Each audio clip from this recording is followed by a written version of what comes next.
Bengaluru CCB వాళ్ళు ఇచ్చినటువంటి విచారణకు తప్పు చేయనప్పుడు హాజరు కావచ్చు కదా, ఎందుకు భయం ఏంటి? భయపడి కాదు, వాళ్ళు నోటీసులు ఇచ్చిందే, అది కూడా ఇంతవరకు అఫీషియల్గా లేదు.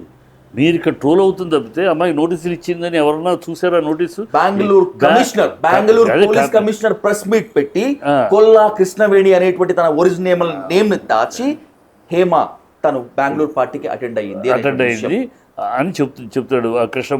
నేను అంటున్నాను ఆ హేమ ఈ హేమ కాదు, ఆ 5 మోడల్స్ ఉన్నారు అక్కడ, ఆ మోడల్స్లో హేమ అని ఉంది. ఓకే, ఆ హేమ ఉంది.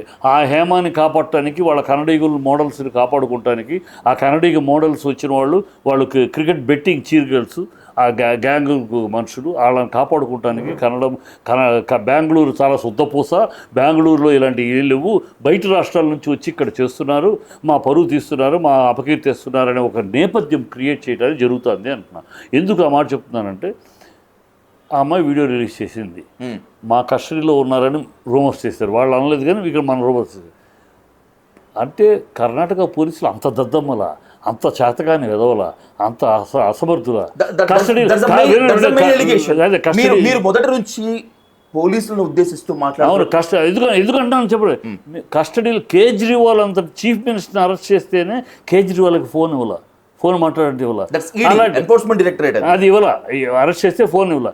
ఇక్కడ మీ కస్టడీలో ఉంటే మీ అమ్మాయి ఫోన్ వచ్చి మాట్లాడదా? మీ కస్టడీలో ఉంటే ఫోటో రిలీజ్ చేయండి. మీ పోలీస్ దగ్గర ఉంటే, కస్టడీ అంటే ఏంటి? కస్టడీ అంటే ఆటోమేటిక్గా ఆడ పోలీసులు మధ్య ఉంటుంది, లేదు ఇన్వెస్టిగేషన్ ఆఫీస్ రూమ్లో ఉంటుంది, లేకపోతే పోలీస్ స్టేషన్లో ఉంటుంది. ఆ ఫోటోలు అమ్మాయి ఆ కస్టడీలో ఉందని అంటారు. కస్టడీలో ఉందంటే అమ్మాయి బయటకు వచ్చి వీడియో ఎలా చేస్తుంది? బయటికి రాలేదు, అమ్మాయి ఫామ్ హౌస్లోనే ఉంది. ఎలా వస్తుంది? ఎలా వీడియో చేస్తుంది? బిర్యానీ చేస్తుంది, ఎట్లా చేస్తుంది? అవన్నీ పాత వీడియోలు. అసలు మీ కస్టడీలో ఉందని మీరు అబద్ధం ఎందుకు చెప్తున్నారని, కస్టడీలో ఉందని అన్నారని మీరు ట్రోల్ చేసేస్తున్నారు. కస్టడీలో ఉంటే బయట ఎలా చేస్తుంది? పాత ఏమనుకోతే కస్టడీలో ఉంటే మీరు ఎలా బయటకు ఫోన్ ఇచ్చారు, ఎలా ఇచ్చారు ఆవిడకి చేయటానికి? So all these unanswered questions, confusion questions. Plus ఒక్క డ్రగ్స్ అన్నారు, డ్రగ్స్ సప్లై చేసేవాడు ఫస్ట్ దోషి. ఈ విషయాల్లో ఫస్ట్ దోషి సప్లై చేసేవాడు పెడ్లర్. వాడెవడో వాడు అచూక్ ఏమన్నా చెప్పారా? స్టాక్ సెకండ్ దోషి ఎవడంటే స్టాక్ హోల్డ్ చేసినవాడు. స్టాక్ పట్టుకున్నామన్నారు. ఆ పట్టుకుంది ఎవడు హోల్డ్ ఎవరి దగ్గర పట్టుకున్నారు? అవి బయటకు వచ్చినాయా? రాలా. ఆల్ దీస్ థింగ్స్ మీరు you are trying to save somebody, for that sake you are throwing the dust on somebody.